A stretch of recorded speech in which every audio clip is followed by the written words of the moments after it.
তিনি বিবিকে বলতেছেন, হাজেরা আমার ইসমাইলকে সাজায় গুজায় দাও, আমি ইসমাইলকে নিয়ে দাওয়াত খাইতে যাব। দাওয়াত। বিবি হাজেরা বাবা সন্তানকে নিয়ে দাওয়াত খাইতে যাবে, এই কথাটা শুনে অত্যন্ত আনন্দিত হলেন। কারণ আমার ইসমাইল অনেক দিন, 1 বছর 2 বছর নয় গো, বছরের পর বছর, বছরের পর বছর, 9 বৎসর হয়ে গেল আমার ইসমাইল বাবার আদর থেকে বঞ্চিত, মাহরুম। আজ বাবা আমার সন্তানকে নিয়ে দাওয়াত খাইতে যাবে। মা আনন্দিত, শুধু তা না, যার পর নাই আনন্দিত হলেন। সাজায় গুজায়া আতর গোলাপ মাখায়া কলিজার টুকরার সন্তান ইসমাইলকে তিনি দিয়া দিলেন। এইবার আল্লাহর খলিল ইব্রাহিম জামার ভিতরে তিনি সুরিয়া রশিনিয়া রওয়ানা দিয়ে দিলেন। শয়তানের শরীরে তো আগুন লেগে গেল, লাগবেই তো। শয়তান তো কখনো সেটা মানতে পারে না, মানার তো কথাও না। শয়তান কখনো মানুষের সফলতা চায় না। সন্তান মানুষের মানুষ আল্লাহর কাছে প্রিয় হয়ে যাক, আল্লাহ পাকের পরীক্ষায় মানুষ পাশ করুক, এটা শয়তান মানতে পারে না। শয়তান তো চ্যালেঞ্জ করে এসেছি, মালিক যেই মানুষের কারণে আজ আমি জাহান্নামী হয়েছি, যেই মানুষের কারণে আজ আমি লানতের তখ্ত গলায় নিয়ে বঞ্চিত হয়েছি, আমি বের হয়ে এসেছি, বহিষ্কৃত হয়েছি, এই মানুষ কেমন করে জান্নাতে যায়, কেমন করে তোমাকে খুশি রাইখা চলে আমি দেখব। এই ওয়াদা তো শয়তান করে এসেছে। এজন্য আল্লাহ পাক জায়গায় জায়গায় শয়তান মানুষের প্রকাশ্য দুশ্মন, তিনি ঘোষণা দিয়েছেন, সতর্ক করেছেন। শয়তান কয়, আমি তার ডানে বামে সামনে পিছনে সর্বদিক দিয়ে ষড়যন্ত্রের জাল বিছায় রাখবো। কোন দিক দিয়া তোমার বান্দা তোমারে খুশি করে আমি দেখব। ডানে যাবে সেখানেও আমার ষড়যন্ত্রের জাল, বামে যাবে সেখানেও আমার ষড়যন্ত্রের জাল, পিছনে যাবে সামনে যাবে, সর্ব লাইনে আমি ষড়যন্ত্রের জাল বিছায় রাখবো। কোন দিক দিয়া মানুষ যায়, কোন দিক দিয়া মানুষ তোমারে খুশি করে, কোন পথ দিয়া জান্নাতে যায় আমি দেখব। কিন্তু আল্লাহ পাক রব্বুল আলামিন কয়, ইল্লা ইবাদাকা মিনহুমুল মুখলাসিন। কিন্তু শয়তান মনে রাখ, আমি আল্লাহর যারা মুখলেস বান্দা, তাদের কোনো তুই ক্ষতি করতে পারবি না, এদের কোনো ক্ষতি তোর দ্বারা করা সম্ভব হবে না। আমি আল্লাহ আমার মুখলেস বান্দাকে আমার কুদরতি জিম্মায় হেফাজত করব, তোর ষড়যন্ত্র থেকে আমি তারে বাঁচাবো। এজন্য আল্লাহ পাক কয়, নিচের দিকে তাকায় তোমরা হাঁটো, ডাইনে তাকায়ও না, বামেও তাকায়ও না, না না না না, নিচের দিকে তাকায় হাঁটো, আমি আল্লাহ তোমাকে রহমতের কুলে টেনে নিব। কুল্লিল মুমিনিনা ইয়াকুদ্দু মিন আবসারিহিম। আবার মহিলাদের ব্যাপারে আল্লাহ কয়, কুল্লিল মুমিনাতি ইয়াগুদ্দুনা মিন আবসারিহিন্না। শয়তান ডানে জাল বামে জাল সামনে পিছনে জাল বিছায় রাখছে, কিন্তু নিচের কথা বলে নাই। আমি আল্লাহ ভুলে দিছি, আমার যে বান্দা নিচের দিকে তাকায় রাস্তা পার হবে, নিচের দিকে তাকায় সে চলবে, আমি তারে রহমতের কুলে টানবো। শয়তানের সকল জোর ষড়যন্ত্র থেকে বাঁচা আমি তারে কুদরতিভাবে হেফাজত করব, কুদরতিভাবে হেফাজত করব।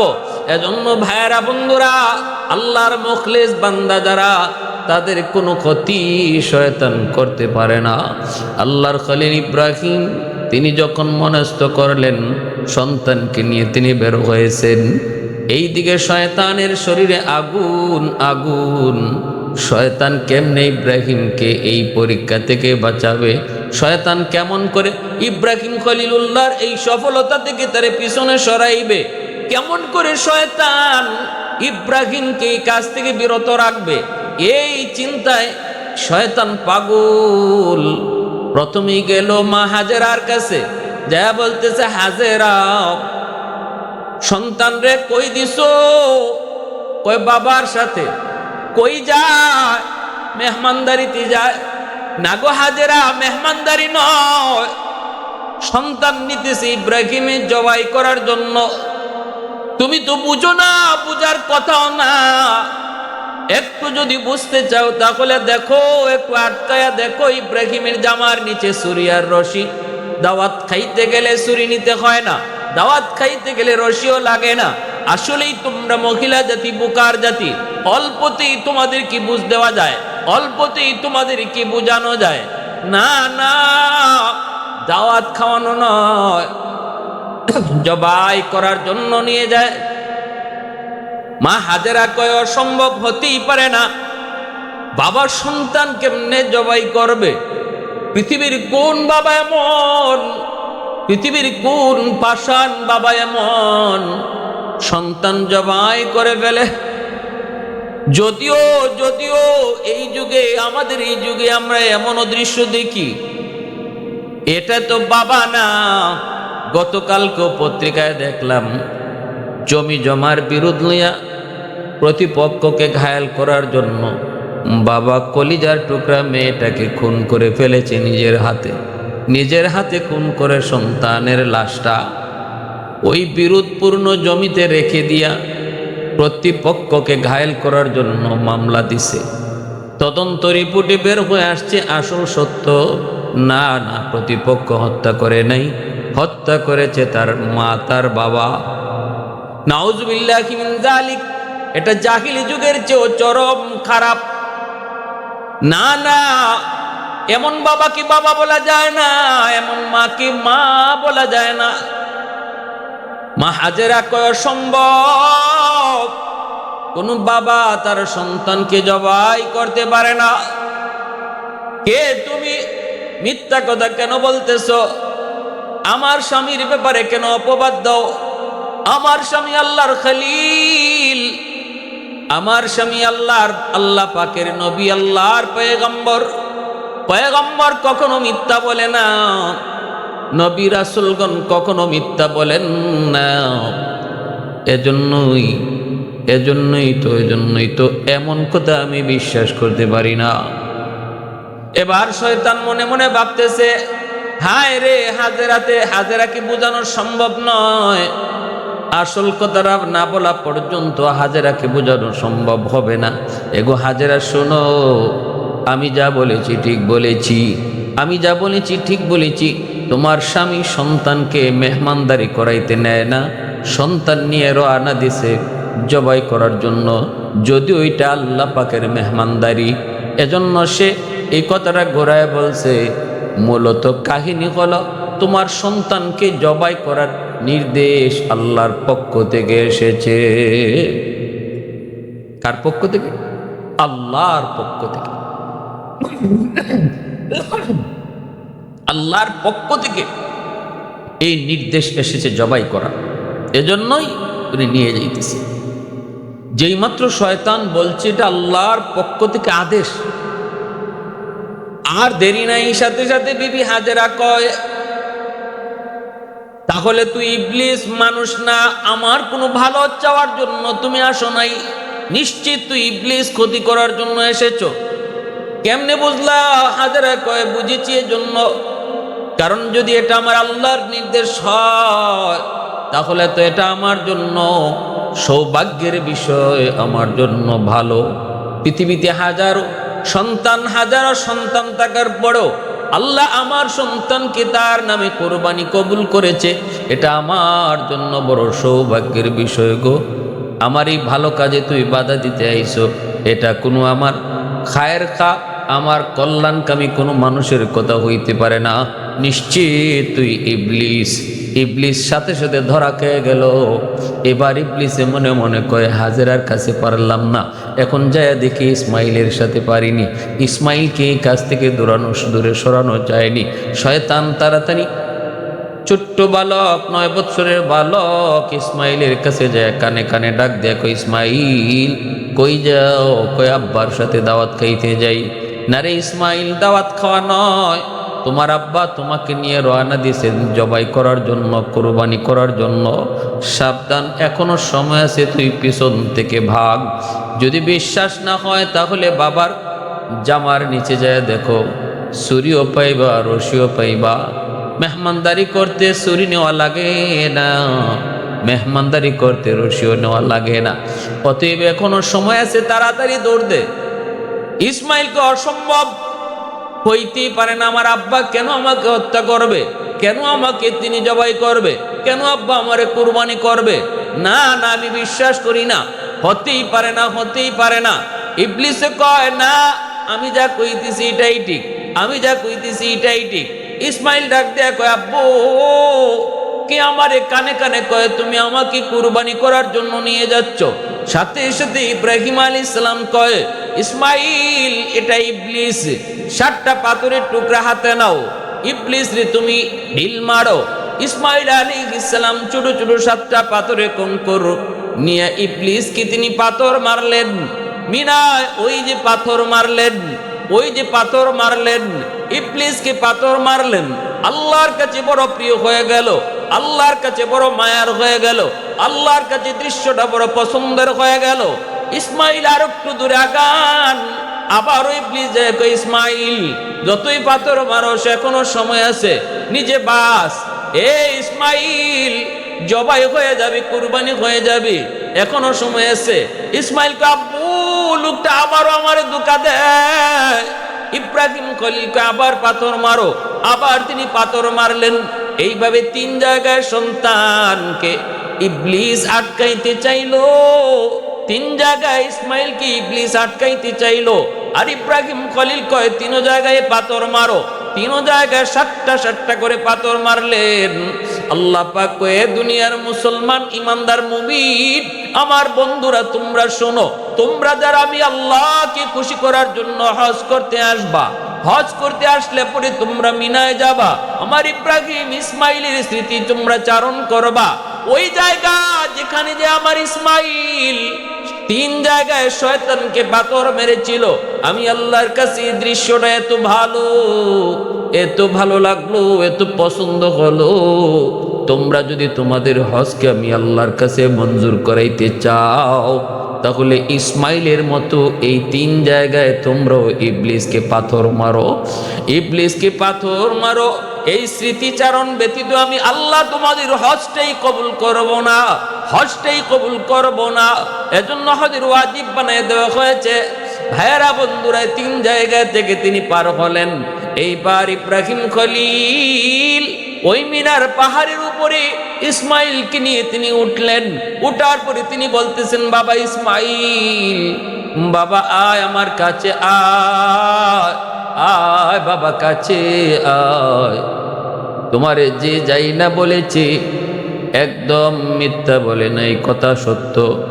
বাবা আমি স্বপ্নে দেখেছি আল্লাহর রাস্তায় তোমাকে আমি কুরবানি করতেছি। এবার তুমি বলো, তোমার মতামতকে একটু বলো। قال يا بني إني أرى في المنام أني أذبحك فانظر ماذا ترى قال يا أبت افعل ما تؤمر ستجدني إن شاء الله من الصابرين। ইব্রাহিম খলিল যখন পরামর্শ চান, মতামত চান, তখন ইসমাইল ছোট্ট বালক, যেমন বাবা তেমন ছেলে, আওয়াজ দেয়া কয়, বাবা আমাকে আপনি ধৈর্যশীলদের অন্তর্ভুক্ত পাইবেন, আমি অধৈর্য হব না গো বাবা। আল্লাহ আপনার স্বপ্নে যা দেখাইছে এটা আল্লাহ পাকের অবশ্যই নির্দেশ, কারণ আপনি আল্লাহর বন্ধু, কারণ আপনি হলেন আল্লাহ পাকের পয়গম্বর। নবীদেরকে আল্লাহ স্বপ্নে যা দেখায় এটা ওহীর অন্তর্ভুক্ত হয়। বাবা আপনি আদিষ্ট যা হয়েছেন সে অনুযায়ী আপনি আমাকে কুরবানি করেন, বিন্দু পরিমাণও আমাকে নাশুকুর আপনি পাইবেন না, ধৈর্যশীলদের অন্তর্ভুক্ত আপনি আমারে পাইবেন। এই কথা বইলে ইব্রাহিম ইসমাইল বাপ বেটা দুজন রাজি হয়ে গেল। বাবাও রাজি আল্লাহকে খুশি করতে সন্তান জবাই করবে, আর ছেলেও রাজি আল্লাহকে খুশি করার জন্য নিজে জবাই হবে। পৃথিবীতে এমন কোন বাবা আছে রে যুবক, কলিজার টুকরা মায়ার সন্তান, একমাত্র সন্তানকে আল্লাহর সামনে কুরবানি দেয়? কেমন কোরবানি, কেমন কোরবানি। কারণ ইসমাইলের বয়স 9 বছর, অতি মায়া তুই মহব্বত। ইব্রাহিম খলিল যদিও তিনি ফিলিস্তিন, কিন্তু ইসমাইলের প্রতি মন, মক্কা ইব্রাহিমের মন পড়ে আছে। এই মরু প্রান্তরে রেখে আসলাম আমার সন্তান ইসমাইল এবং তার মা হাজেরা। হ্যাঁ, আমি ওখানে রেখে আসলাম, বনবাস দিয়ে আসলাম মরু প্রান্তরে। কেমনে দিনাতিপাত করে, কেমনে দিন কাটায়, রাত কাটায়, এই চিন্তায় সর্বদা ইব্রাহিম খলিল, সর্বদা তিনি পেরেশান থাকতেন। দিলের ভিতরে ইসমাইলের মহব্বত অন্তর জুড়ে। 9 বৎসর বয়স বাচ্চাদের যেই বয়সটাতে বাবার আঙ্গুলে ধরে হাঁটা শিখে গো, আব্বাকে আব্বা কইয়া মুখ ভরে ডাকে, মাকে মা কইয়া ডাকে, ওই বয়সটাতে সন্তানের প্রতি বাপমার দরদ বেড়ে যায়, বাপমার ভালোবাসাও দ্বিগুণের দ্বিগুণ বেড়ে যায়। শয়তান কয়, ইব্রাহিম যেভাবে ইসমাইলের প্রতি দুর্বল হয়েছে গো আল্লাহ, মনে হয় অবস্থা দেখে মনে হইতেছে ইব্রাহিম তুমি আল্লাহর চেয়ে ইসমাইলকে বেশি ভালোবাসে। আল্লাহ কয় অসম্ভব, আমার খলিলকে আমি আল্লাহ একটা দুইটা নয় একাধিক পরীক্ষার দ্বারা আমি বন্ধু উপাধি দিয়েছি, খলিল উপাধি দিয়েছি। যতগুলি পরীক্ষা নিয়েছি সবগুলি পরীক্ষায় সাফল্যের সাথে পাশ করেছে। অসম্ভব না, এখনো আমার বন্ধুর কলিজায় আমার মহব্বত বেশি। ইবলিসে কয় না না, ইসমাইলের মহব্বত বেশি। আল্লাহ কয় তাহলে দেখতে চাও কলিজার টুকরা সন্তানকেও আমি আল্লাহকে খুশি করার জন্য আমার দোস্ত কোরবানি দিতে রাজি হবে? এই হলো পরীক্ষার শুরু। মিনার সেই পাহাড়ের উপরে উঠাও, বাপ বেটা দুজন রাজি আল্লাহকে খুশি করবে, নিজের জীবন দিয়ে হলেও আল্লাহকে খুশি করবে।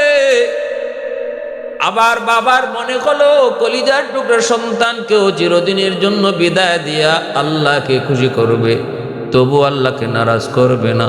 ইসমাইল কয়, বাবা আমাকে যখন আপনি কোরবানি করবেন, বাবা 1 নাম্বার হলো আমার হাত পা গুলি আপনি বেঁধে রাখবেন। কোরবানি করার সময় যখন ছুরি চালাবেন গো, আমার হাত পা নাড়াচাড়া যদি করে আপনার গায়ে লাগলে বেয়াদবি হবে। এজন্য আমার হাত পাগুলি আপনি রশি দিয়া বেঁধে নিবেন, আর আমার চোখটা আপনি বেঁধে রাখবেন, কারণ চোখে চোখে চোখ পড়লে বাবা আপনার মায়া লাগতে পারে। এজন্য আমার চোখটাও আপনি বেঁধে নিবেন। আর বাবা শুনেন, আমার রক্ত মাখা জামা আমার মার কাছে নিয়ে আপনি দিবেন। হয়তো আমার আম্মা রক্ত মাখা জামা পায় একটু সান্ত্বনা নিবে, সান্ত্বনা পাবে। এই 3টা কথা বইলা ইসমাইল যখন এই মিনার পাহাড়ের উপরে বসে শুয়ে পড়লেন, ইব্রাহিম খলিল ছুরি চালায় দিবেন আল্লাহর নামে ছুরি চালাইলেন।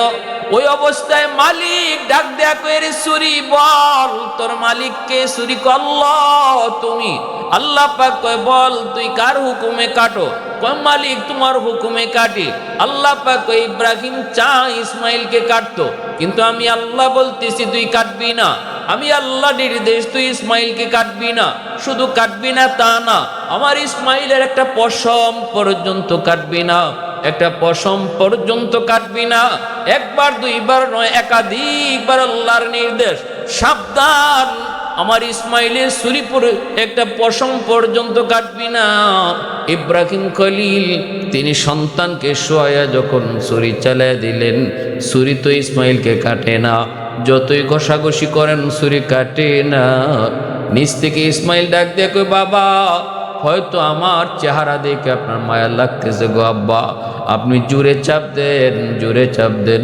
ইব্রাহিম ছুরি জোরে চাপ দেয়, কিন্তু ছুরি কাটে না, কাটে না, কাটে না। ইব্রাহিম খলিল গুসার চোটে ছুরিটারে উড়ায় ফেলায় দিলেন। এত ধারালো ছুরি পাথর দ্বিখণ্ডিত হয়ে গেছে। এবার ইব্রাহিম খলিল তো অবাক, ছুরিকে জিজ্ঞেস করে, কিরে কি ব্যাপার, এত ধার তো? পাথর কেটে দিলে কিন্তু আমার ইসমাইলকে কাটো না কেন? সাথে সাথে ছুরি আল্লাহর কাছে জবান চায়, জবান।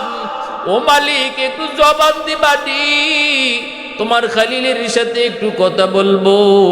আল্লাহ পাক চাইলে জড় পদার্থের জবান আল্লাহ খুলে দিতে পারে, আল্লাহ চাইলে পাথরের জবান আল্লাহ খুলে দিতে পারে, আল্লাহ চাইলে লোহার জবান আল্লাহ খুলে দিতে পারে, আল্লাহ চাইলে গাছের জবান আল্লাহ খুলে দিতে পারে, আল্লাহ চাইলে মানুষের জবান আল্লাহ কেড়ে নিতে পারে। সাথে সাথে আল্লাহ পাক ছুরির জবান খুলে দিয়েছেন। জবান দেওয়ার মালিক হলেন আল্লাহ। পবিত্র কোরআনুল কারীমের সূরাতুর রহমানের মধ্যে আল্লাহ বলে, আর রহমান আল্লামাল কুরআন খালাকাল ইনসান। আল্লাহ পাক কথা বলার শক্তি দিয়েছেন মানুষকে। আল্লাহ চাইলে সেই মানুষের জবান আল্লাহ কেড়ে নিতে পারে, আল্লাহ চাইলে সেই জবান ছুরিকেও দিতে পারে। মুহূর্তের ভিতরে আল্লাহ ছুরির জবান খুলে দিলেন।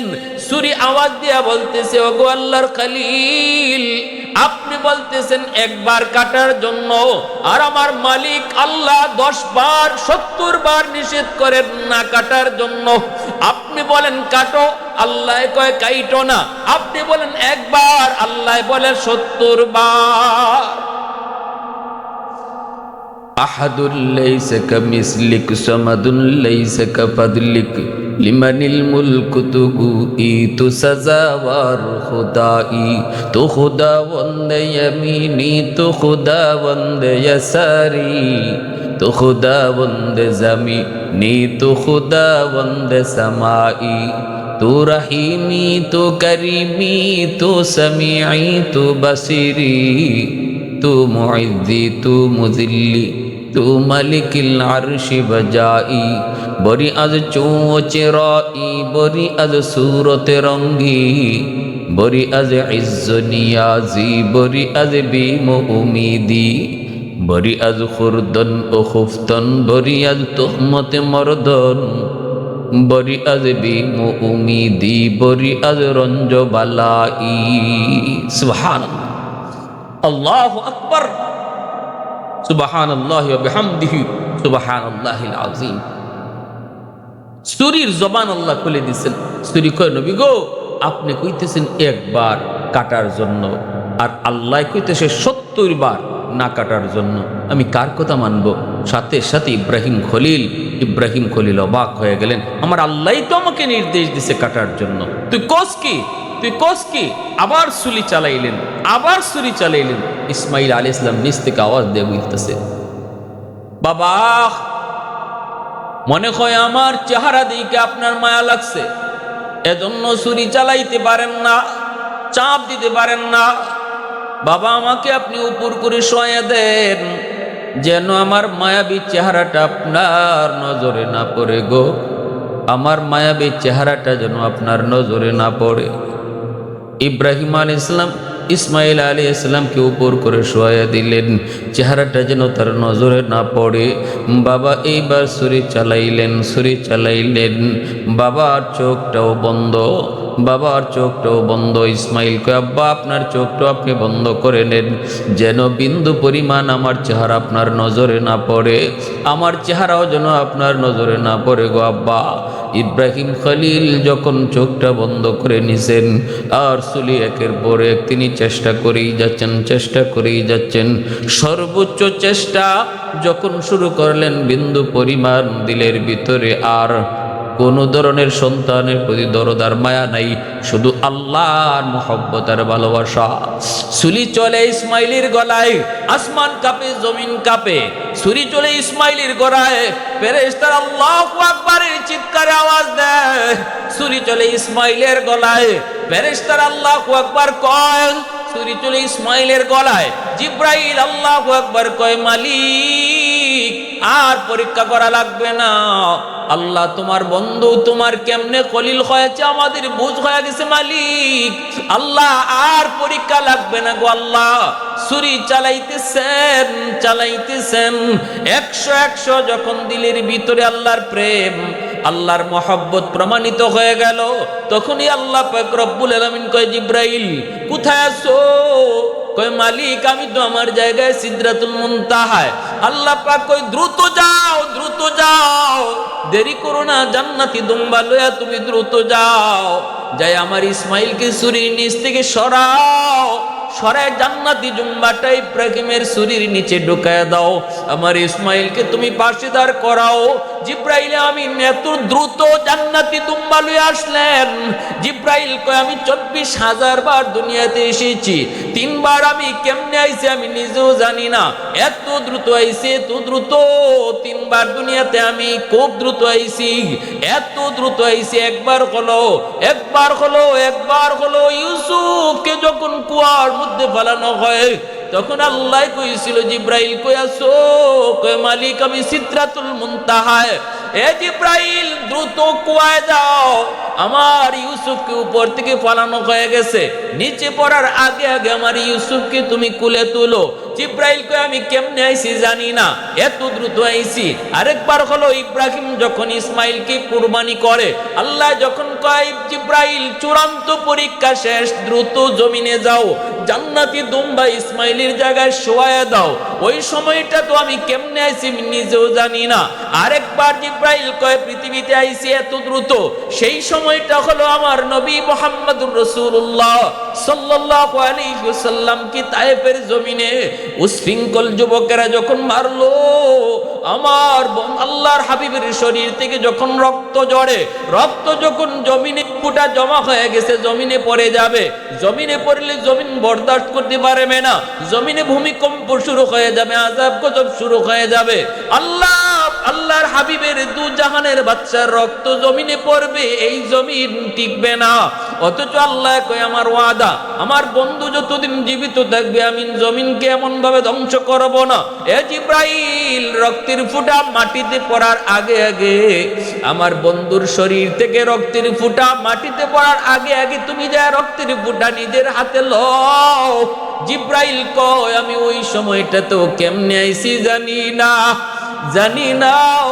এই 3টার সময় জিব্রাইল আমিন খুব দ্রুত জমিনে আইছেন, জমিনে আইছেন। ইসমাইল যখন শোয়া, ইব্রাহিম খলিল যখন ছুরি চালায় দিছেন, তখনই আল্লাহ পাক রব্বুল আলামিন কয় জিব্রাইল দ্রুত যাও, চূড়ান্ত পরীক্ষা শেষ।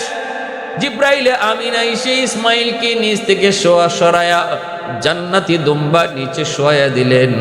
ইব্রাহিম খলিলের চোখ তো বাঁধা, তিনি তো কিছুই দেখলেন না, তিনি তো কিছুই দেখলেন না। জান্নাতি দুম্বা যখন নিচে শোয়া দিছেন, ইসমাইল ইব্রাহিম আলাইহিস সালাম তিনি তো ছুরি চালাইতেছেনি, ছুরি কষাইতেছেন, কিন্তু কাটে না, কাটে না, কাটে না। হঠাৎ করে ইব্রাহিম খলিল টের পেলেন কেটে গেছে। হায় হায় আল্লাহু আকবার, কেটে গেছে। খসখস করে আওয়াজ বের হয়েছে, রক্ত পড়ার আওয়াজও তিনি শুনতেছেন। চোখ তো কাপড় দিয়ে বাঁধা, যেন মায়া না লাগে। যেই মাত্র তিনি টের পেলেন ছুরি চলতেছে, রক্ত পড়ার আওয়াজ পেয়েছেন, গড়গড় শব্দ হচ্ছে, ইব্রাহিম খলিল আল্লাহু আকবার কইয়া খুশিতে তিনি চোখটা খুললেন।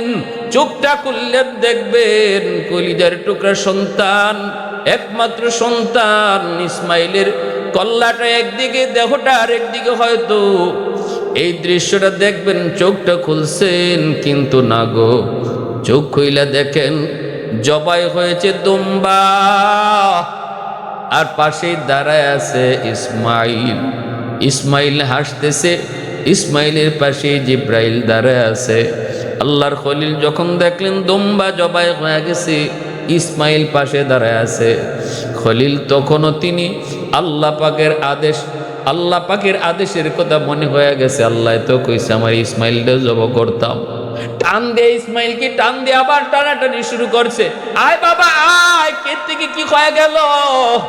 দুম্বা কোত্থেকে আসলো? আয় বাবা আয়, আয় বাবা আয়, এখন তোরে কাটা যাবে, আয় আয় আয়। আবার যখন ইসমাইলকে টানা শুরু করলেন, তখনই আল্লাহ পাক ডাক দেয়া কয় বন্ধু খলিল আমার আর ইসমাইলকে টাইনো না, টাইনো না, আর ইসমাইলকে টানা লাগবে না, তোমার কুরবানি আমি আল্লাহ কবুল করে নিয়েছি। কদ সাদ্দাক্তার রুইয়া, কদ সাদ্দাক্তার রুইয়া, তুমি তোমার স্বপ্নকে সত্যায়িত করেছো। আমি আল্লাহ যা চেয়েছিলাম তুমি তা 100 আমারে দিয়েছো বন্ধু। আমার ফয়সালা ইসমাইলের জায়গায় জান্নাতি দুম্বা জবাই হবে, কুরবানি হবে। মূলত তোমার ইসমাইলে কুরবানি হয়েছে, ইসমাইলকে তুমি কোরবানি দিছো, এটা 100 সেটা পরীক্ষিত হয়ে গেছে। এই পরীক্ষায় তুমি পাশ করেছো, ইসমাইলকে আর কোরবানি করা লাগবে না, তার জায়গায় জান্নাতি দুম্বা কুরবানি হয়ে গেছে। ও বন্ধু, তুমি তো কুরবানি ইসমাইল রে করছো, তুমি তো ইসমাইল রে করছো, তুমি তো ইসমাইল রে করছো। আমি আল্লাহর কাছে ইসমাইল কুরবানি, ইসমাইলের কুরবানি কবুল হয়ে গেছে। আমি আল্লাহর কাছে ইসমাইল কুরবানি হয়েছে, তোমার কাছে ইসমাইলি কুরবানি হয়েছে। পরীক্ষায় তুমি 100 সফল, 100 সফল, 100 সফল। এ দুনিয়ার মানুষ ওই সময় যদি আল্লাহ পাক ইসমাইলকে না সরায় জান্নাতি দুম্বা না দিতেন, আজ দুনিয়ার মানুষ কোরবানি করার সময় সন্তানকেও জবাই করা লাগতো, সন্তানকেই বাবা জবাই করা লাগতো। আল্লাহ পাক রব্বুল আলামিন গোটা উম্মার জন্য আল্লাহ পাক বিধানটারে আসান করে দিয়েছেন, সহজ করে দিয়েছেন। কিন্তু আল্লাহ পাক পরীক্ষা নেয়, এটা শুধু দুম্বা জবাই নয়, আমার ইব্রাহিম যেভাবে সবচেয়ে প্রিয় বস্তু আমার রাস্তায় কোরবানি দিলাইছে আমাকে খুশি করার জন্য। দুনিয়ার মুসলমান ইমানদারের দল, তোমরাও যারা আমার ইব্রাহিমের স্মৃতিচারণ করে কোরবানি করবা, মনে রাখবা এটা জন্তু কোরবানি না। এই জন্তু আমি আল্লাহর কাছে আয়না, জন্তুর রক্ত আয়না, জন্তুর মাংস আয়না। লান ইয়ানালাল্লাহা লুহুমুহা ওয়ালা দিমাউহা ওয়ালাকিন ইয়ানালুহুত তাকওয়া মিনকুম। তোমাদের তাকওয়া আমি আল্লাহর কাছে পৌঁছে, ইব্রাহিমের তাকওয়া আমার কাছে যেভাবে কবুল হয়েছে, তোমার তাকওয়াটাও এইভাবে আমার কাছে কবুল হবে। দুম্বা আর গরু আর ছাগল আর ভেড়া আমি আল্লাহ চাই না, আমি দেখতেছি আমাকে খুশি করার জন্য তুমি তোমার জীবনের সবচেয়ে মায়ার বস্তু আমার সামনে কোরবানি দিতে রাজি হও কিনা। এই পরীক্ষাটা আমি আল্লাহ কোরবানির মাধ্যমে নিতেছি। এজন্য ভাইয়েরা বন্ধুরা সাবধান, কোরবানি করব, কোরবানি মানুষকে দেখার নিয়তে না। গরু কোরবানি করব, এটাও মানুষকে দেখানোর জন্য না। গোশত খাওয়াও উদ্দেশ্য না, কোরবানির উদ্দেশ্য হবে আল্লাহ পাকের রাজামন্দি, আল্লাহর খুশি। 7 শরীকের ভিতরে কোনো একজনের অন্তরেও যদি গোশত খাওয়ার নিয়ত থাকে, তাহলে 7 জনের কোরবানি বাতিল হয়ে যাবে। অতএব কোরবানির নিয়ত হবে একমাত্র কাকে রাজি করা, আল্লাহ পাককে। কাকে? শুধুমাত্র আল্লাহ পাককে রাজি করা। একজনের অন্তরেও যদি থাকে, 7 শরীকের ভিতরে কারো যে গোশত খাইতাম, মানুষে কোরবানি না দিলে কি কইব, আমার বাচ্চারা কি খাইব, মানুষের কোরবানি দেখে আমার বাচ্চারা কানব, এই জন্য কোরবানির শরীক হইতেছি, তাহলে তার এই বদ নিয়তের কারণে আরও যে 6 জন যাদের দিলের ভিতরের নিয়ত ছিল আল্লাহকে খুশি করা, এদের কোরবানিও বাতিল হয়ে যাবে। এজন্য 7 শরীকে কোরবানি দেওয়া খুব রিস্ক। জায়েজ আছে, শরীয়তে বৈধ, কিন্তু এমন লোক দেখে শরীক নেওয়া যাদের ভিতরে তাকওয়া আছে, যারা নামাজি, যারা দিনদার, যারা আল্লাহরে ডরায়, আল্লাহর বিধান মানে, এমন লোক দেখা শরীক নেও। বেনামাজি লইয়া শরীক নিলে হয়তো তার দিলের ভিতরে গোশত খাওয়ার নিয়ত আইতে পারে, লোক লজ্জার ভয়ে কোরবানি দিতেছে এই নিয়ত আইতে পারে, যদি আয় তাহলে কোরবানি বাতিল হয়ে যাবে। আজ আমাদের সমাজে যদি আমরা চিন্তা করে দেখি, বহু মানুষের উপরে কোরবানি ওয়াজিব, কিন্তু আমরা কোরবানি মাসালা জানি না বিদায় আমরা এটা বুঝি না। নারীর পুরুষের উপর যেমন কোরবানি ওয়াজিব, নারীর উপরেও কোরবানি ওয়াজিব। কোরবানি এটা মুস্তাহাব কোনো আমল নয়, কোরবানিটা হলো একটা ওয়াজিব আমল। কেউ যদি কোরবানি সামর্থ্যবান হওয়ার পরেও কোরবানি না করে, তাহলে ওয়াজিব তরকের কবিরা গুনাহ হবে। এটা এমন কোনো আমল না যে দিলে সওয়াব, না দিলে কোনো গুনাহ নাই। না, কোরবানি যার উপরে ওয়াজিব তার অবশ্যই কোরবানি দিতে হবে। কার উপরে ওয়াজিব? স্বর্ণের ক্ষেত্রে 7.5 ভরি সোনা, আর রূপার ক্ষেত্রে 52.5 ভরি রূপা যার আছে তার উপরে কোরবানি ওয়াজিব। এখন যদি কেউ কয় হুজুর আমার 7.5 ভরি সোনা নাই, 52.5 ভরি রূপাও নাই, তবে কিছু টাকা আছে, তাহলে তোমার টাকা আর এই যেটুকু সোনাই আছে, যেটুকু রূপাই আছে, আর টাকা যেটা আছে ব্যাংকে রাখছো বা কারো হাতের জমা রাখছো, এমন কিছু টাকা পয়সা, এমন কিছু সম্পদ, এমন কিছু জমি জমা যা তোমার প্রয়োজনের অতিরিক্ত, যা তোমার প্রয়োজনে লাগে না, যেটা ফইরা রইছে, যেটা ছাড়াও আমার সংসার চলতেছে, এমন টাকা যদি তোমার হাতে থাকে, এমন সম্পদ যদি তোমার হাতে থাকে, এমন কোনো আসবাব যদি দামি আসবাব তোমার ঘরে ফিরে থাকে, যেটা না হইলেও তোমার সংসার চলে, এগুলার দাম তোমার ধরা হবে। দাম দইরা আর স্বর্ণ রূপা এগুলোও যদি থাকে অথবা না থাকুক, সব মিলে যদি 52.5 ভরি রূপার সমান ওই জায়গা, তাহলে তার উপরে কোরবানি ওয়াজিব হয়ে যায়।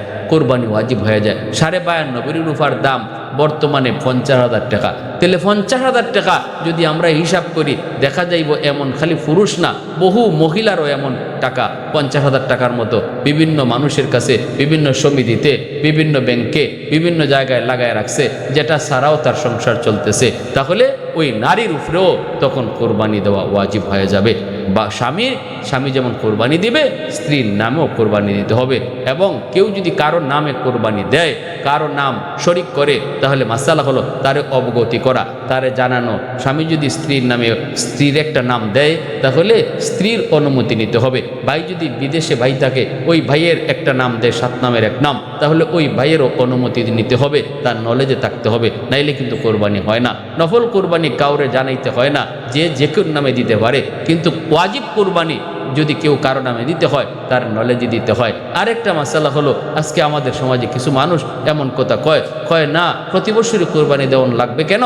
কোরবানির টাকাটা একজন গরিব মিসকিনকে দান করে দিলেও তো তার বেশ উপকার হয়। এক জায়গায় বন্যা হইতেছে, কিছু মানুষ মনে করছে যে না, এই বছর কোরবানি দিব না, কোরবানির টাকাটা আমি বন্যা কবলিত দুর্ভোগ যে সমস্ত মানুষ বিপদে পড়ছে তাদেরকে দান করে দিব। আপনি দান করতে পারেন, কোরবানি আদায় হবে না, সৎকার সব পেয়ে যাইবেন। কোরবানি যার উপরে ওয়াজিব হইছে, তার অবশ্যই কোরবানি করতে হবে, তার পক্ষ থেকে কোরবানি দিতে হবে, আর নতুবা কোরবানি আদায় হবে না। আল্লাহ আমাদের সবাইকে বুঝার এবং মানার, আল্লাহকে রাজি করে চলার, নিজের জীবনের সবচেয়ে প্রিয় শুধুমাত্র আল্লাহকেই গ্রহণ করার এবং আল্লাহ আর তার রসুলকেই নিজের জীবন ভিতরে একজন হলেন ইব্রাহিম আলাইহিস সালামের প্রথম স্ত্রী সারা আলাইহিস সালাম। হযরত সারা আলাইহিস সালাম একজন বাদশার মেয়ে। বিভিন্ন জায়গা থেকে বিভিন্ন বাদশার ছেলেরা বিয়ের প্রস্তাব দেয়। বাদশাহ মেয়েটাকে বিয়ে করাইতে চান, বিয়ে দিতে চান, কিন্তু মেয়ে কারো সাথে বিয়ে বসতে রাজি হন না। কেমনে রাজি হবেন? তিনি তো স্বপ্ন যুগে তার রাজকুমারকে দেখেছেন। স্বপ্ন যুগে যে রাজকুমারকে তিনি দেখলেন, তাকে ছাড়া তো তিনি বিয়ে বসবেন না। বিবি সারা তো স্বপ্ন যুগে আল্লাহর খলিল ইব্রাহিম আলাইহিস সালামকে স্বপ্নে দেখে পাগল। তিনি বাবাকে জানালেন, বাবা, আমি আমার স্বামী নিজে চয়েস করব, আপনি ঘোষণা জানান। যারা আমাকে বিয়ে করতে যায়, যারা আমাকে বিয়ের জন্য প্রার্থী, তারা যেন লাইনে দাঁড়ায়। বিভিন্ন রাজা বাদশার ছেলেরা লাইনে দাঁড়ালো। যেমন তিনি রাজকন্যা, তেমন তিনি বিশ্ব সুন্দরী, যেমন তিনি সম্মানী, তেমন তিনি সুন্দরী। সবাই লাইনে দাঁড়ালো। বিভিন্ন ভিভিআইপি রাজপুত্ররা তারা লাইনে দাঁড়ালো। আল্লাহর খলিল ইব্রাহিম তিনি ওই রাস্তা দিয়ে যান, দেখেন মানুষ সেজে গুজে যায়। কই যাও? কয়ে রাজকন্যা আজকে তার স্বামী চয়েস করবে, আমরা লাইনে দাঁড়াবো। আল্লাহর খলিল ইব্রাহিম তিনি পূর্ণ যুবক, তিনি বলেন, আমিও একটু চান্স লয়ে যায় দেখি, হইলে তো হইতেও পারে, না হইলে তো নাই, অসুবিধা কি? লাইনে দাঁড়াইতে অসুবিধা কি? এই বলে তিনিও লাইনে দাঁড়িয়ে গেলেন। রাজপুত্ররা কয়, কে মিয়া তুমি কোত্থেকে আইছো? নিজের পোশাক আশাকের দিকে একটু তাকাইছো নি? দেখো না আমরা কেমনে হ্যান্ডসাম হয়ে আইছি, কত দামি দামি পোশাক লাগে আমরা লাইনে দাঁড়াইলাম। আমাদের সাথে কোন বিবেকে তুমি লাইনে দাঁড়াইছো? একটু কি তোমার বিবেক বুদ্ধি নাইনি? আল্লাহর খলিল ইব্রাহিম কয়, রে ভাই, দে না একটু লাইনে দাঁড়ায়, অসুবিধা কি? আমারই তো চয়েস করবেই না, তোমাদের কি তো চয়েস করবে, তোমাদের কি তো পছন্দ করবে, একটু দে না, অসুবিধা কি? একটু সময় দাঁড়াই। এই বলে তিনি লাইনে দাঁড়িয়ে রইলেন।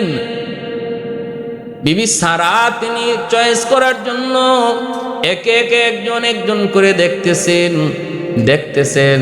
সামন থেকে দেখা শুরু হলেন। সামনের জন মনের বড় আশা, আমাকে হয়তো চয়েস করবে। তারে যখন পিছনে ফালায়া যায়, সে তো নিরাশ, পরের জনে আশা লইয়া বসা। সে তারও যখন পিছনে ফালায় সেও তো নিরাশ, সামনের জন্য আশা নিয়ে বসা।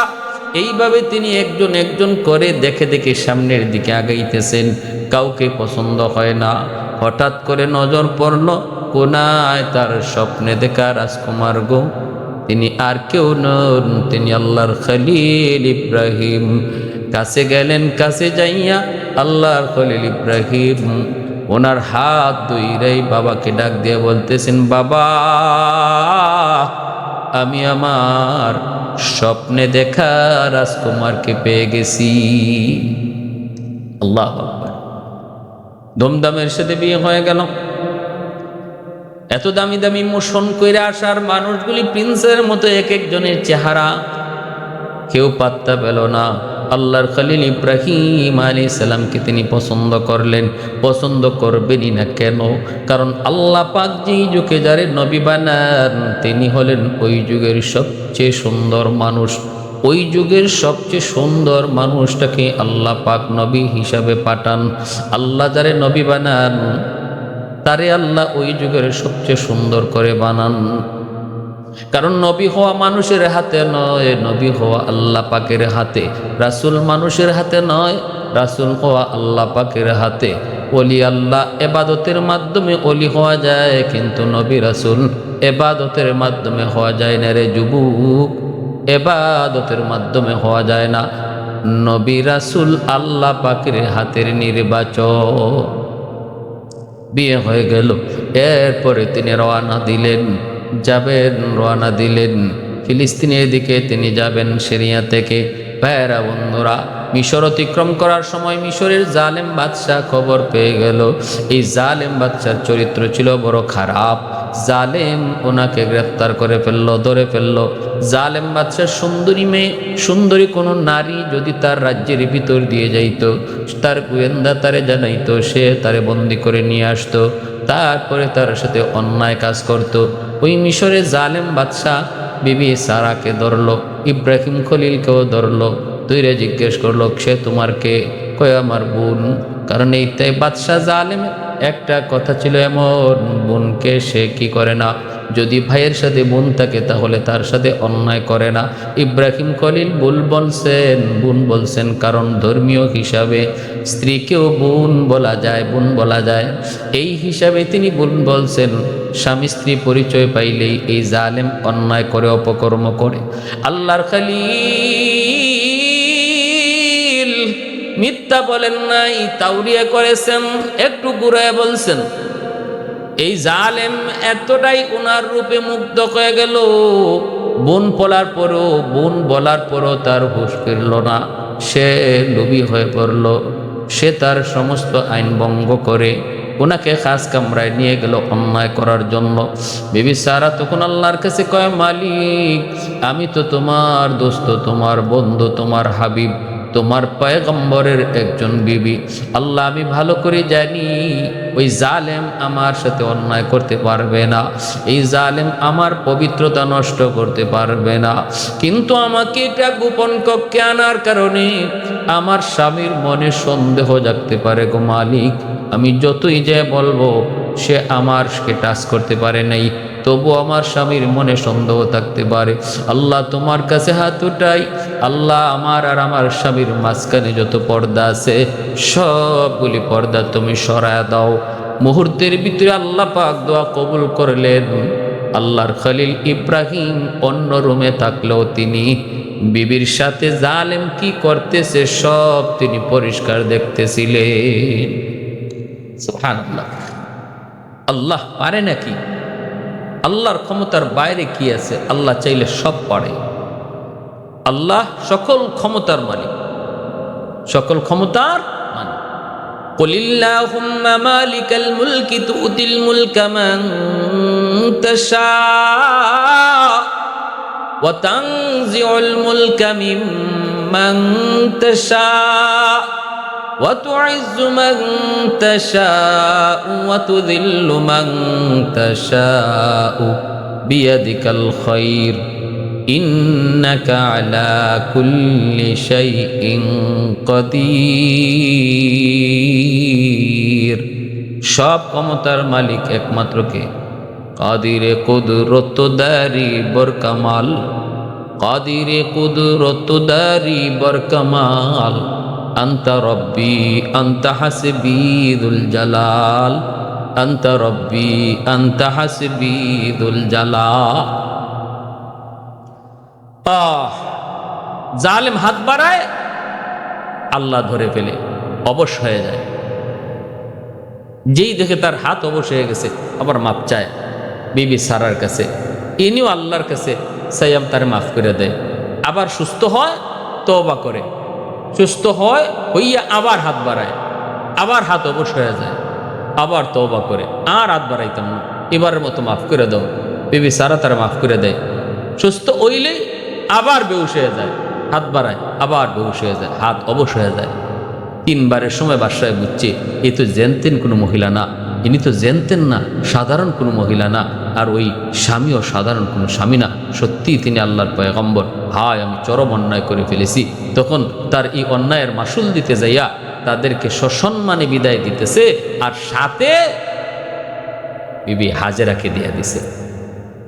ইব্রাহিম, আমি যে অন্যায় করেছি এর প্রায়শ্চিত্ত স্বরূপ আমার আদরের একটা মেয়ে আছে, মেয়েটাকে তোমার কাছে দিয়ে দিলাম। আমি বুঝে ফেলেছি সাধারণ কোনো মহাপুরুষ তুমি নও গো, সাধারণ কোনো মনীষী তুমি নও। অন্যায় করেছি, ভুল করেছি, নাও আমার মেয়েটাকেও দিয়ে দিলাম। ইব্রাহিম খলিল তিনি মেয়েটাকে নিবেন, কিন্তু বলেন এমনে না, আমি বাদী হিসাবে নিতে চাই না। সারা তুমি কও। বিবি সারা কয় আপনি নেন, বিবাহ করে নেন, অসুবিধা নাই, আমি আমার ছোট বোন হিসাবে তাকে গ্রহণ করব। বিবি সারাই কিন্তু বিবি হাজেরাকে বিয়ে করায়া ছোট বোন হিসাবে আদর করে নিয়ে আসলেন। আল্লাহর খলিল দুইজন বিবি, একজন হলেন বিবি সারা, আরেকজন হলেন বিবি হাজেরা। এই দুইজন স্ত্রী, দুজনের ভিতরে মহব্বত, ভালোবাসা অগাধ। সারা তিনি বড়, হাজেরাকে ছোট বোন হিসাবে মায়া করেন, আদর করেন, স্নেহ করেন। সতীন হিসেবে এটা বোঝাই যায় না, মনে হয় যেন আপন মায়ের পেটের বোন। এত মায়া, এত আদর, এত মায়া, এত আদর, এত সুন্দর সংসার। কিন্তু কিছুদিন পরেই ঘটে গেল বিপত্তি।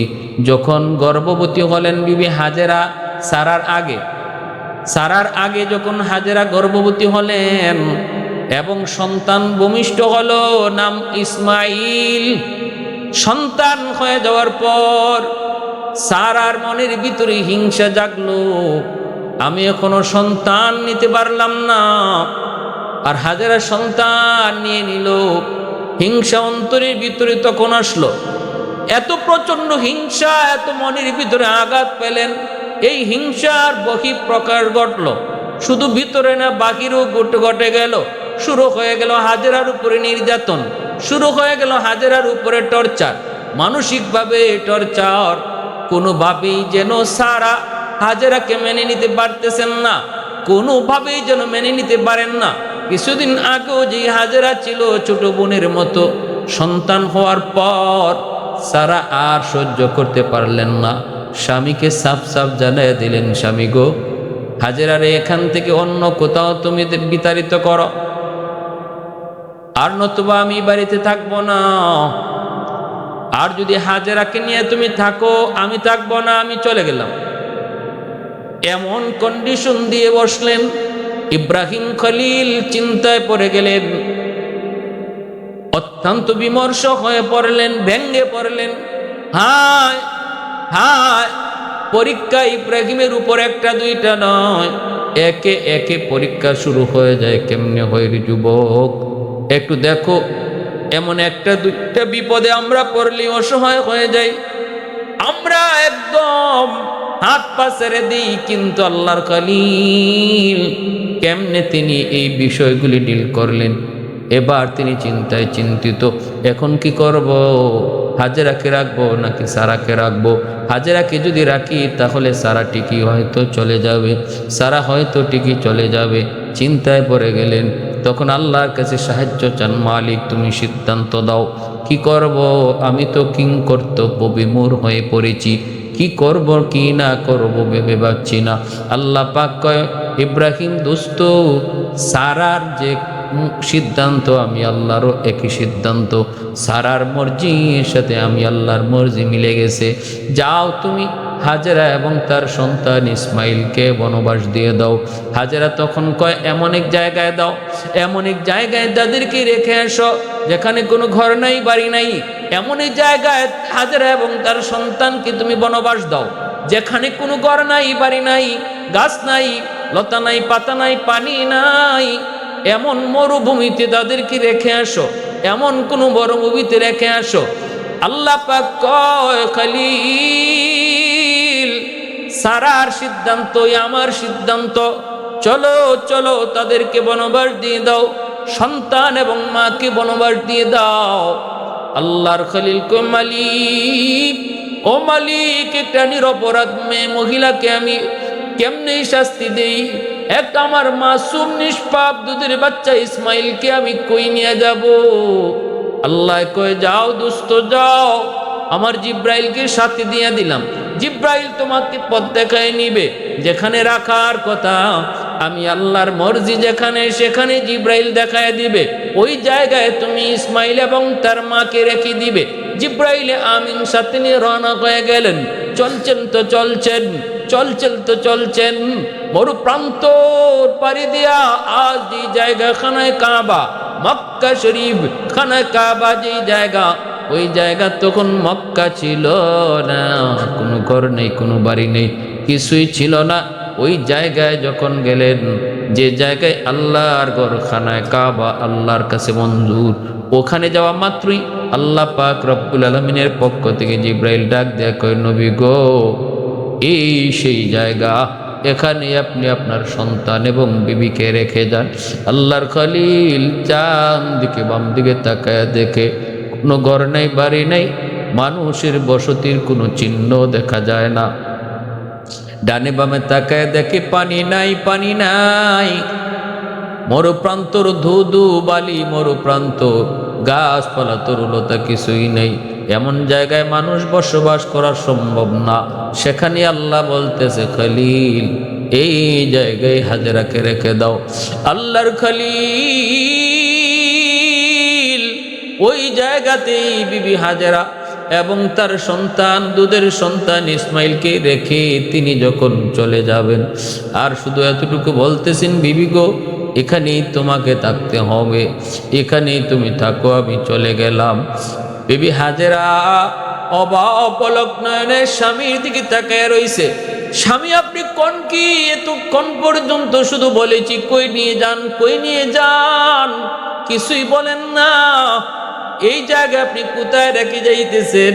স্বামী গো, কোনো না মানির মানুষ নাই, ঘর নাই, বসতি নাই, চতুর্দিকে মরু প্রান্ত, পানি নাই, গাছ নাই, পালা নাই, মানুষ কেমনে না খায় থাকে? এই জায়গাটাতে পানি নাই, পানি না খেয়ে থাকবো কি কইরা? কেন গো স্বামী এই শাস্তিটা দিতেছেন? অপরাধ আমার কি? কোন অপরাধে আমি অপরাধী? কি দোষে আমি দোষী? একটু বলে যান, একটু তো বলেন, একটু তো বলেন। ওগো স্বামী, আল্লাহর খলিল ইব্রাহিম চোখের পানিটা মুছেন, কথা বলেন না। বাক শক্তি রুদ্ধ হয়ে গেল আল্লাহর খলিলের, কি বলবেন? জবাব নাই। মা বিবি হাজেরাই কইতেছে স্বামী গো, আমি যদি দোষী হয়ে থাকি, আমার যদি কোনো দোষ থাকে, আমাকে আপনি 1000 বার শাস্তি দেন গো, কিন্তু আমার দুধের সন্তান ইসমাইলের কি দোষ? আমার এই দুধের বাচ্চাটা তো নিষ্পাপ, আমার ইসমাইলের তো কোনো দোষ নাই, কোনো অন্যায় নাই, অপরাধ নাই। ইসমাইলকে কেন এই শাস্তিটা দিতেছেন গো স্বামী? এই আল্লাহর খলিল ইব্রাহিম কোনো কথা কয় না রে যুবক, কথা কয় না। দর দর করে চোখের পানি বের হয়, জবান বন্ধ, জবাব দেয় না, কোনো উত্তর নাই। বিবি হাজেরা তখন জানতে চায় স্বামী গো, অন্তত এতটুকু কও, এই জায়গায় আমাকে যে আপনি রেখে যাইতেছেন, এটা কি আপনার কোনো মর্জি নাকি আমার আল্লাহর আদেশ? যদি সেটা আমার আল্লাহর আদেশ হয়, তাহলে আমার আল্লাহই আমার হেফাজতের জন্য যথেষ্ট। শুধু এতটুকু বলেন, এতটুকু বলেন, এখানে রেখে যাওয়াটার নির্দেশ কি আমার আল্লাহ? আল্লাহর খলিল তখন চোখের পানিটা মুইসা আসমানের দিকে ইশারা দিয়া কয়, হাজেরা, এটা আমার মালিকের নির্দেশ, এটা আমার মালিকের নির্দেশ। আকাশের দিকে হাতটা উঠাইয়া চোখের পানিটা মুইসা শুধু বলছে। এতটুকু বইলে আল্লাহর খলিল উটের পিঠে সাওয়ার হইয়া আবার যখন ফিলিস্তিনের দিকে চলে যায়, দিলের ভিতরে যেন তুফান বইতেছে। একজন বাবা কেমনে এই দুধের বাচ্চাটাকে এখানে রেখে যাইতেছে? পৃথিবীর এমন কোনো বাবা নাই ওই সময়টাতে নিজের বুকটা বেঁধে রাখতে পারে। আল্লাহর খলিল চলে আসতেছেন, বিবি হাজারা উটের পিছে তাকায়া তাকায়া দুপলক নয়নে শুধু দেখতেছেন স্বামীর চলে যাওয়ার দৃশ্যটা গো, কিন্তু ভাষা নেই, একদম নির্বাক হয়ে তাকায় রইছে। আর শুধু আসমানের দিকে উঠায়া হাত উঠায় কয়, মালিক, তুমি যদি এই নির্দেশ দিয়া থাকো তাহলে আমার উত্তম হেফাজতকারী তুমি আল্লাহ। আল্লাহু খায়রুল হাফিজিন, আমার আল্লাহ হলেন উত্তম হেফাজতকারী। আল্লাহর খলিল তিনি উটের পিঠে সওয়ার হয়ে চলে আসলেন। এই থেকে মা বিবি হাজেরা সন্তানকে নিয়ে তিনি এই মরু প্রান্তরে, যেই জায়গাটাতে আজ খানায় কাবা, ওই জায়গাটাতেই তখন ছিল মরু প্রান্তর, কোনো ঘর নাই, বাড়ি নাই, কিছুই নাই, পানি নাই, কোনো গাছ নাই, পালা নাই, খাওয়ার কোনো ব্যবস্থা নাই, পানি পান করারও কোনো ব্যবস্থা নাই। সন্তানকে নিয়ে এখানেই তিনি পড়ে আছেন, এখানেই তিনি পড়ে আছেন। যতটুকু খাবার আর যতটুকু পানি আল্লাহর খলিল সাথে দিয়া গেছিলেন, এই খানা আর পানিটা 3 দিনের ভিতরে সব শেষ হয়ে গেল, ফুরায় গেল। 3 দিন পর দেখেন আর কোনো খেজুরও নাই, কোনো মশকের পানিও নাই। 4র্থ দিন বিবি হাজারা কি খাবেন? খাওয়ার কিছুই নাই। নিজে উপাস থাকলেন, ইসমাইলকে তিনি বুকের দুধ খাওয়াইতেছেন। এরকমভাবে 5ম দিন যখন আরো 2 দিন চলে গেল, বিবি হাজারা কিছুই খাওয়ার পায় না গো, তখন বুকের দুধটাও শুকায় গেল। ইসমাইল দুধের জন্য মায়ের স্তনে মুখ লাগান, কিন্তু না, দুধ নাই। দুধের বাচ্চা আমার দুধ পায় না, দুধ পায় না, দুধ পায় না, দুধ নাই। গলা শুকায় আসতেছে, বুক শুকায় যাইতেছে। মা নিজের চোখে দেখতেছে দুধের সন্তান ইসমাইল পূর্ণিমার চাঁদের চেয়েও বেশি সুন্দর। সুন্দর তো হবেনি, কারণ তিনিও তো আল্লাহর পয়গম্বর। আল্লাহ তো নিজের হাতে বানাইছে এত সুন্দর ফুটফুটে আমার ইসমাইল। চোখের সামনে যখন মা দেখতেছে, ইসমাইলের জিহ্বা বের হয়ে যাইতেছে। তৃষ্ণায়, পানির তৃষ্ণায়, খাবারের অভাবে ডানে বামে চতুর্দিকে বিবি হাজারা দৌড়ায়। একটু পানি নি পাওয়া যায়, খাবার নি পাওয়া যায়, ডানে বামে চতুর্দিকে দৌড়ায়, কিন্তু না, কোথাও কোনো পানির সন্ধান মিলে না। ডানেও পানি নাই, বামেও পানি নাই, সামনেও কিছু নাই, পিছনেও কিছু নাই, বেশি দূরেও যায় না। সন্তান ইসমাইল পরে আছেন এই মরু প্রান্তরে, বেশি দূরেও যান না। দূরে গেলে যদি আমার ইসমাইলকে কোনো জন্তু এসে খেয়ে ফেলে, যদি কোনো ক্ষতি হয়ে যায়, এই অবস্থায় মা, একজন অসহায় মা, দুধের সন্তানকে বাঁচানোর জন্য, কলিজার টুকরা সন্তানকে বাঁচানোর জন্য একদম উন্মাদ হয়ে গেছেন। ডানে বামে সামনে পিছনে দৌড়ান নাই, কোথাও কোনো পানি নাই, খাবার নাই। হঠাৎ করে নজর পড়লো সাফা পাহাড়ের উপর। তাকায় দেখেন, যেন মনে হয় সাফা পাহাড়ের কোনো একটা পাথরের নিচ দিয়ে পানি পড়তেছে, যেন তার কাছে এমন মনে হয়েছে। দৌড় দিয়া তিনি সাফা পাহাড়ের কাছে গেলেন, মনে করলেন পানি, যায় দেখেন না গো, এটা পানি নয়, পানি নয়। সূর্যের আলো পাথরের মধ্যে পড়ার কারণে মনে হচ্ছিল যেন পানি। চোখের মধ্যে তার ধাঁধা লাগছে, চোখের ধাঁধা লাগছে, মূলত এটা পানি নয়। আবার তিনি নিরাশ হইয়া মারোয়া পাহাড়ের দিকে তাকান, দেখতে পেলেন মারোয়া পাহাড়ের উপরও যেন পানি পানি লাগে। তিনি আবার মারোয়া পাহাড়ের উপরে দৌড় দিয়া গেলেন সাফা থেকে মারোয়ায়। সেখানেও যায় দেখেন কি কাণ্ড, আসলে পানি নয়, মরিচিকা। তার চোখে ধাঁধা, সূর্যের আলো পড়ার কারণে মনে হচ্ছে পানি। মনটি বুঝাইতে পারেন না, বুঝাইতে পারেন না। দৌড় দেন, পাহাড়ে পাহাড়ে ঘুরেন, নজর কিন্তু ইসমাইলের দিকে, চোখ কিন্তু ইসমাইলের দিকে। একদিকে পানি দেখেন, আরেকদিকে ইসমাইলকে দেখেন। এ যুবক, মারওয়ায় যায় দেখতে পেলেন, আবার সাফার দিকে তাকান, দেখেন লাগে যেন পানি, লাগে যেন পানি। মনে বুঝাইতে পারেন না, আমি তো আগেই দেখে আসলাম এটা পানি নয়, আমি তো আগেই দেখে এসেছি এটা একটা পাথর। সূর্যের আলোতে এমন মনে হয়েছে, কিন্তু না, মনে বুঝাইতে পারেন না, মনে হয় যেন এখন গেলে পানি পাইমু। এই বইলা আবার সাফার দিকে দৌড়, আবার সাফার দিকে দৌড় দিলেন। এই দুই সাফা পাহাড়ের মাঝখানে একটা জায়গা আছে রে যুবক। কোনো দিন যদি আল্লাহ তোমাকে হজ করায়, সাফা মারওয়ার মাঝখানে একটা নিচু জায়গা পাইবা, যে জায়গাটা সৌদি সরকার চিহ্ন দিয়া রাখছে। ওই জায়গাটাতে গেলে পরে এখান থেকে ইসমাইলকে আর দেখা যাইতো না, কারণ এই জায়গাটা নিচু ছিল, ইসমাইলকে দেখা যায় না বিদায়। ওখানে যায় তিনি জোরে একটা দৌড় দিতেন, জোরে দৌড় দিতেন। ওই যে একটা দূরে দৌড় দিলেন, আমার ইসমাইলকে তো দেখা যায় না, ইসমাইলকে তো দেখা যায় না, একটু দূরে দৌড় দিলেন। আল্লাহ পাক রব্বুল আলামিনের কাছে ওই দৌড়টা এত পছন্দনীয় হয়েছে, আল্লাহ পাক দুনিয়ার সমস্ত মুসলমানকে কয়, ও মুসলমান ইমানদার মুমিন, তোমরা যাদের উপরে হজ ফরজ হয়েছে, তোমরা যারা হজ করবা, হজ করতে আসলে পরে আমার হাজেরার স্মৃতিচারণ করা লাগবে, নতুবা আমি হজ কবুল করব না। আমার হাজেরা সাফা মারওয়ায় যে 7 বার পানির জন্য দুই পাহাড়ে যাতায়াত করেছিল, মাঝখানে যেই জায়গাটা ইসমাইলকে না দেখার জন্য দৌড় দিয়েছিল, ওই দৌড়টাও আমি আল্লাহর কাছে এত ভালো, এত পছন্দ হয়েছে রে। তোমরা যারা হজ করতে যাইবা, এই দুই পাহাড়ে তোমাদেরকে এরকম 7 বার আওয়া যাওয়া করা লাগবে। হাজারার কথা ইয়াদ করো, একজন মা আমি আল্লাহকে খুশি করার জন্য, একজন মা আমি আল্লাহর কথা মানার জন্য, একজন মা আমি আল্লাহকে রাজি করার জন্য কি পরিমাণ কুরবানিটাই না করেছে। কলিজার টুকরা সন্তানকে কিভাবে কলিজার টুকরা সন্তান লইয়া বনবাস হয়েছে, আর পানির জন্য কিভাবে দৌড়াদৌড়ি করেছে, সেই স্মৃতি আমি আল্লাহর কাছে এত পছন্দ। তোমরাও যারা হজ করতে আসবা, এই পাহাড়ে 7 বার আইবা যাইবা, 7 বার তোমরা সাই করবা। আর ওই জায়গা, যেই জায়গাটাতে দৌড় দিয়েছিল হাজেরা, ওই জায়গাতে তোমাকেও দৌড় দেওয়া লাগবে। হাজেরার কথা স্মৃতি বিজড়িত এই জায়গাটাতে আইসা তোমরা সেই স্মৃতিচারণ করবা। আল্লাহ পাকের কাছে এত পছন্দ, এত ভালো লাগলো।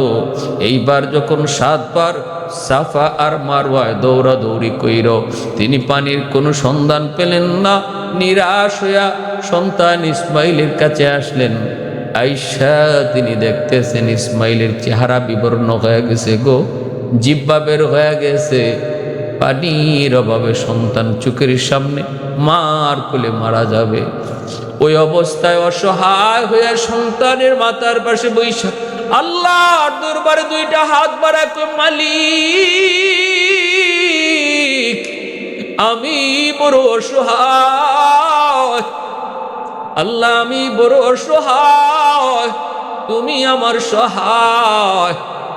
আল্লাহ তুমি সব পারো, মানুষ কিছুই পারে না, মালিক তুমি তো সব পারো। আল্লাহ একটু দয়া করো, আমার ইসমাইল পানির জন্য মার চোখের সামনে মারা যাবে। আল্লাহ আমি মা সেটা কেমনে বরদাস্ত করবো গো আল্লাহ, তুমি আমার ইসমাইলের জন্য একটু পানির তুমি ব্যবস্থা করো। আল্লাহর কাছে এমনভাবে কাকুতি মিনতি করে হাত উঠে দোয়া করতে লাগলেন।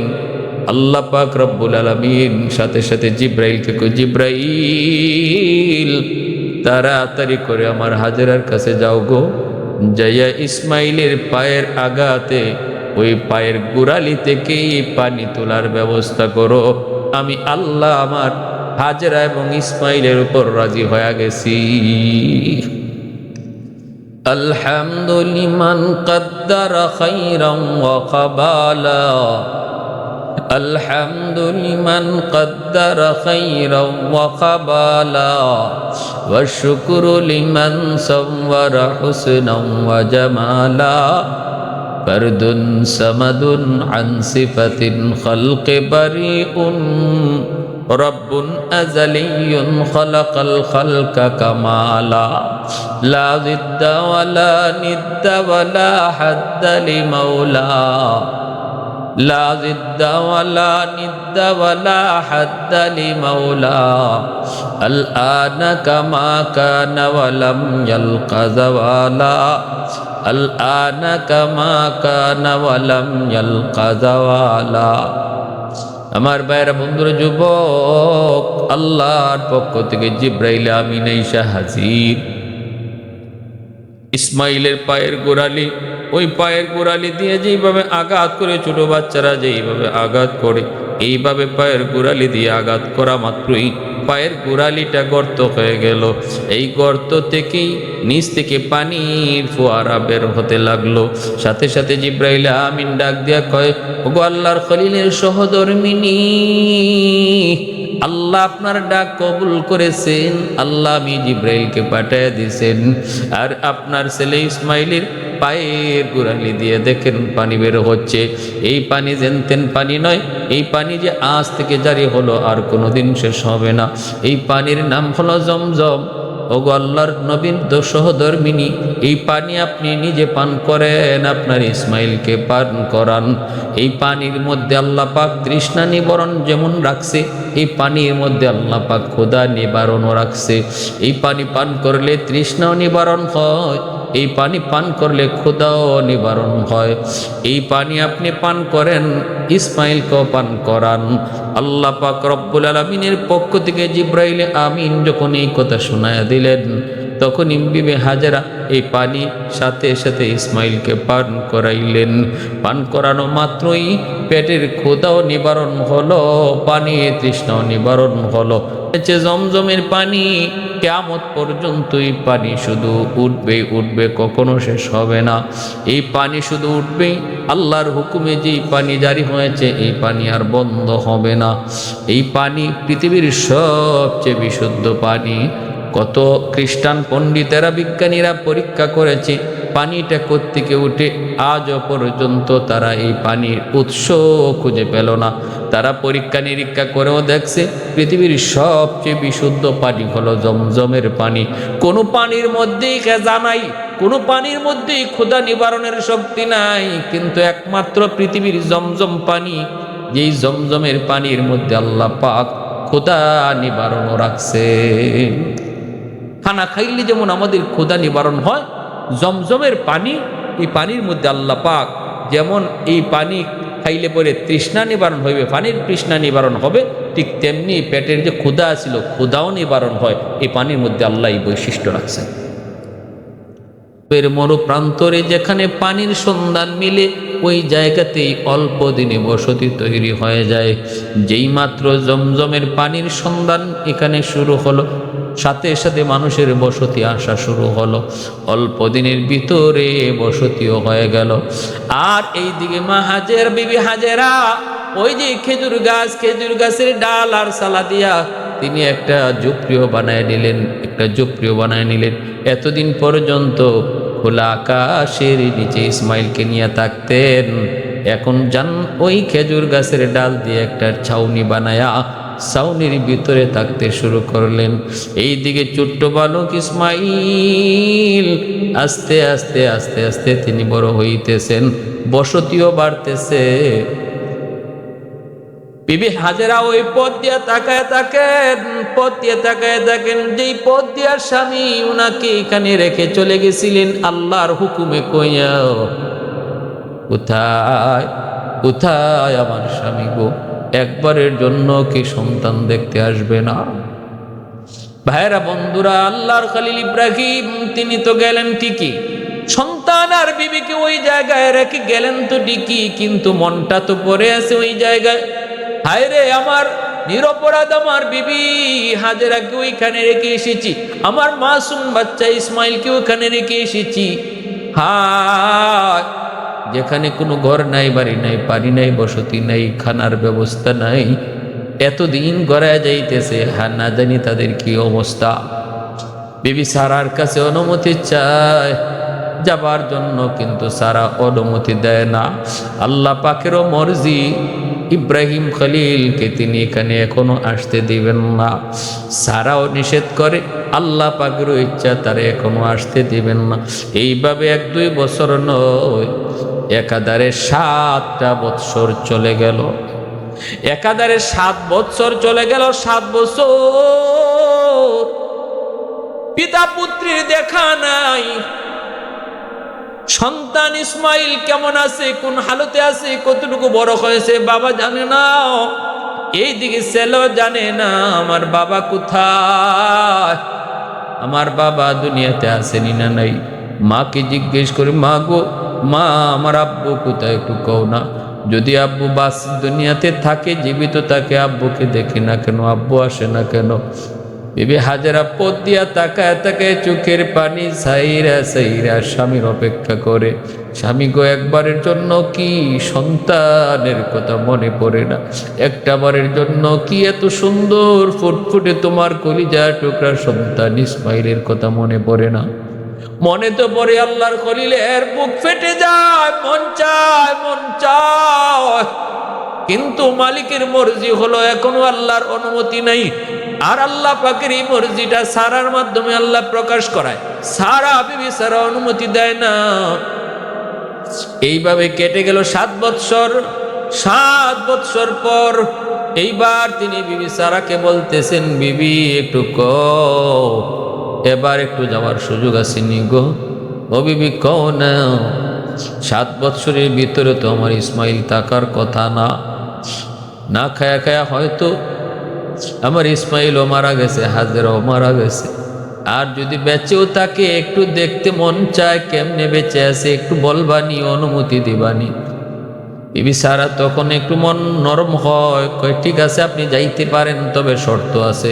কি শর্ত? কয় শর্ত হলো উটের পিঠেই থাকবেন, মাটিতে নামবেন না, আপনি ঘরে ঢুকবেন না, আপনি উটের পিঠ থেকে নামবেন না, শুধু দেখে চলে আসবেন।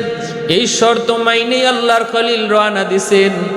এইদিকে বিবি হাজেরা তিনি অপেক্ষা করে করে 7টা বৎসর স্বামীর পথ ধরে তাকায় থাকতে থাকতে চোখের পানি সাইরা সাইরা সমস্ত চোখের পানি যখন শেষ হয়ে নিঃস্ব হয়ে গেল, এবার তিনি বুঝে ফেললেন হয়তো আমার স্বামী আর কোনোদিন আসবে না গো। জানি না এমন কোন অপরাধ আমি করে ফেলেছি, চোখে পানি নাই, পানি শূন্য হয়ে গেছে, তবুও মন বোঝে না।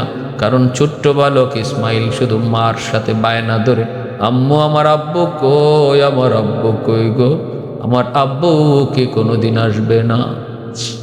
ওই রাস্তার দিকে বিবি হাজেরা তাকায় থাকে, অপেক্ষায় চলে আসলো সেই দিন। জিলহজ মাসের 8 তারিখ আল্লাহর খলিল উটের পিঠে সওয়ার হইয়া যখন মক্কার কাছাকাছি চলে আসলেন, বিবি হাজেরার নজরটা বলল একটা উটের দিকে। উটের পিঠে একজন সওয়ারি আসতেছে। অন্যদিনও বিবি হাজেরা দেখেন কত উট আয়, কত সোয়ারি আয়, কিন্তু আজকে এমন ওই সোয়ারির দিকে, এমন এক সোয়ারির দিকে নজর পড়ল গো, যেই সোয়ারির দিকে নজর পড়া মাত্রই বিবি হাজেরার দিলের ভিতরে যেন একটা আন্দোলন শুরু হয়ে গেল, নারা দিয়া উঠল, কে যেন আসতেছে। একটু গভীর নজরে তাকায় রইলেন, দেখতেছেন কাছে আসতেছে, যত আসতেছে ততই মন আনন্দিত হইতেছে। লক্ষণ দেখে বুঝতেছেন, আলামত দেখে বুঝতেছেন, মনে হয় আমার আল্লাহর খলিল, আমার প্রিয়তম স্বামী, আমার ইসমাইলের আব্বু ইব্রাহিম খলিল। এমনই তো লাগে গো, এমনই তো লাগে আল্লাহর খলিল, এই তো আমার স্বামী। দেখা মাত্রই তিনি পাগলের মতো দৌড় শুরু করলেন, দৌড়াইতেছেন, আর ওই দিক থেকে আল্লাহর খলিল তিনি আসতেছেন। কাছাকাছি গিয়া সামনে উটের সামনে দাঁড়ায় গেছে আল্লাহর খলিল, তাকায় আছে, বিবি হাজেরাও তাকায় আছে, নির্বাক, কথা নাই, জবান বন্ধ, বাকরুদ্ধ। যেই হাজেরা এতদিন পর্যন্ত চোখের পানি সাইরা সবকিছু শুকায় গেছে, কিছুই ছিল না, হঠাৎ করে স্বামীকে দেখা মাত্রই যেন তার বাদ ভাঙ্গা চোখের পানি বের হতে লাগলো। মনরে আর বুঝ দিতে পারেন না, নির্বাক হয়ে দাঁড়ায় রয়েছেন। আল্লাহর খলিলের চোখ থেকে দর দর করে পানি ঝরতে লাগলো। এইবার নীরবতা ভাঙ্গে বিবি হাজেরা, তিনি সবার আগে বলতেছেন, স্বামী গো, এতদিন পরে বুঝি এই বাদির কথাটা মনে পড়লো, আর কলিজার টুকরা সন্তানের কথাটা মনে পড়লো। ওগো স্বামী, এরপরও আমি তো নিরাশ হয়ে গেছিলাম। আমার আল্লাহর দরবারে হাজার শুকুর, আমার আল্লাহ যে আপনারে দেখাইছেন, আমার আল্লাহ যে আপনার সন্ধান দিছেন, আমার আল্লাহ যে আপনার সাথে জীবনের শেষ মুহূর্তের আগে যে একটা সাক্ষাৎ করাইছেন। স্বামী গো, আমি আপনাকে কি দিয়া সম্বর্ধনা দিব গো স্বামী? আমার জীবনের যতগুলি ঈদ, যতগুলি আনন্দ, এর ভিতরে আজকের দিন আর এই সময়টাই হলো আমার জীবনের সবচেয়ে বড় আনন্দ। উটের লাগাম ধরে কাছে নিয়ে আসতেছেন, টাইনে আনতেছেন। কাছে আসা মাত্রই ছোট্ট বাবু ইসমাইল দৌড় দিয়া চলে আসলেন। আইসে দেখেন মা একজন মানুষের উটের লাগাম ধরে টানতেছে, উটের পিঠে একজন মানুষ বসা। ইসমাইল কাছে আইসেই বলতেছে, আম্মু ইনি কে? বলা মাত্রই বিবি হাজেরা আর চোখের পানি ধরে রাখতে পারলেন না। ইসমাইলের কপালে চুমা দিয়া কয়, বাবা, এতদিন পর্যন্ত যেই বাবার কথা তুমি বারবার আমাকে বলতে, আব্বু, আমার আব্বু যদি দুনিয়াতে জীবিতই থাকে, আমার আব্বু কোথায়? আব্বুকে দেখে না কেন? আজকে ভালো করে দেখে নাও, উটের পিঠে যিনি সাওয়ার, ইনি তোমার ঔরসজাত বাবা, ইনি তোমার বাবা আল্লাহর খলিল ইব্রাহিম। বলা মাত্রই দৌড় দিয়ে বাবার উটের কাছে গেলেন। আল্লাহর খলিল টান দিয়া ইসমাইলকে উটের উপরে উঠাইয়া কপালে গালে নাকে চুমু খাইতে লাগলেন, আদর করতে লাগলেন। পোড়া মুখটা আদর করে করে বুকের সাথে জড়ায় তিনি অজরে কাঁদতেছেন, আর কপালে চুমু খাইতেছেন, আর আদর করতেছেন। বাপ বেটার দীর্ঘদিন পর, প্রায় জন্মের 8 বছর পর, জন্মের 8 বছর পর সন্তান বাবাকে দেখলো, বাবার কোলে গেল, বাবার আদর নিল গো। কে সেই মহামনীষী? ইনি আল্লাহর খলিল ইব্রাহিম। সন্তান তিনিও আল্লাহ পাকের পয়গম্বর ইসমাইল বলে নিলেন। এরপরে বাপ বেটার পরিচয় হলো। স্বামীকে এবার বিবি বলতেছে, স্বামী গো, একটু নামেন, একটু দয়া করে একটু উটের পিঠ থেকে নামেন। আল্লাহর খলিল কয়, না গো বিবি, আমি সারার কাছে ওয়াদাবদ্ধ হয়ে এসেছি, আমি উটের পিঠ থেকে নামবো না। উটের পিঠ থেকে নামা যাবে না, ওয়াদাবদ্ধ হয়ে এসেছি। সাথে সাথে বিবি হাজেরা আবার চোখ তুলে তাকায়া কান্না শুরু করলেন। নির্বাক হইয়া বলতেছেন, স্বামী গো, নামতে বলবো না, অন্তত আপনি একটু নামেন, জমিনে পাড়া দেওয়া লাগবে না, আপনার ওয়াদা ভাঙ্গাবো না। 2টা পাথর আইনা বলতেছেন, এই পাথরটার মধ্যে পা রেখে আপনি একটু নামেন, আমি আপনার পাটা জমজমের পানি দিয়ে একটু ধুইব। আল্লাহর খলিল ডানে তাকায়, বামে তাকায়, চারদিকে বসতি, পানির অভাব নাই, খেজুর গাছের অভাব নেই। আল্লাহর খলিল ভাবতেছে, এই তো সেই মরু প্রান্তর, যেখানে আমার ইসমাইলকে আর হাজেরাকে রেখে গিয়েছিলাম, যেখানে তো কোনো বসতি ছিল না, খানা দানার কোনো ব্যবস্থা ছিল না, পানির কোনো ব্যবস্থা ছিল না। আল্লাহ, তোমার দরবারে হাজার শুকুর। আল্লাহ, সেই মরু প্রান্তরকে তুমি কিভাবে ফুলে ফলে সাজায়া দিছো। তিনি নামলেন পাথরের উপর, জমিনে পা রাখলেন না, আর বিবি হাজেরা জমজমের পানি দিয়ে স্বামীর পাটা ধুইতেছেন। এরপরে আল্লাহর পক্ষ থেকে জিব্রাইল মারফতে যে খেজুর জান্নাত থেকে এসেছিল, যেই খেজুরের বীজ থেকে খেজুর গাছের জন্ম হলো, সেই খেজুর তিনি স্বামীকে খাওয়াইতে দিলেন। স্বামী ওই খেজুরটা খাইলেন। ভাইরা বন্ধুরা, এরপরে আল্লাহর খলিল তিনি বিবি এবং স্ত্রীর কাছ থেকে আবার বিদায় নিয়া ফিলিস্তিনে গেলেন, কিন্তু আজও যাইতেছে খলিল চোখের পানি মুছতে মুছতে দিলটা কান্নায় ভরে যায়। তিনি চলে গেলেন, যাইতেছেন, বিবিও তাকায় রইছে। ছোট্ট বালক ইসমাইল ও বাবার চলে যাওয়ার দৃশ্য দেখতেছে, আর বাবাও পিছনে পিছনে তাকায়, আর চোখের পানি মুছে আর যায়। আল্লাহ কয়, খলিল, এইভাবে তোমারে বন্ধু উপাধি দেই নাই, তোমার কাছ থেকে আমি আল্লাহ স্বর্ণরে আগুনে পুরাইয়া যেভাবে নিখুঁত বানানো হয়, এইভাবে আমি পরীক্ষা দিয়া দিয়া তোমারে নিখুঁত বানাইছি। কেন জানো নি দোস্ত? কারণ তোমার ঔরস থেকে আমি আল্লাহ তামাম দুনিয়ার ইমাম আমার হাবিব মোহাম্মদুর রাসূলুল্লাহকে জন্ম দিব। ইন্নী জাইলুকা লিন্নাসি ইমামা ক্বালা ওয়া মিন যুররিয়্যাতি।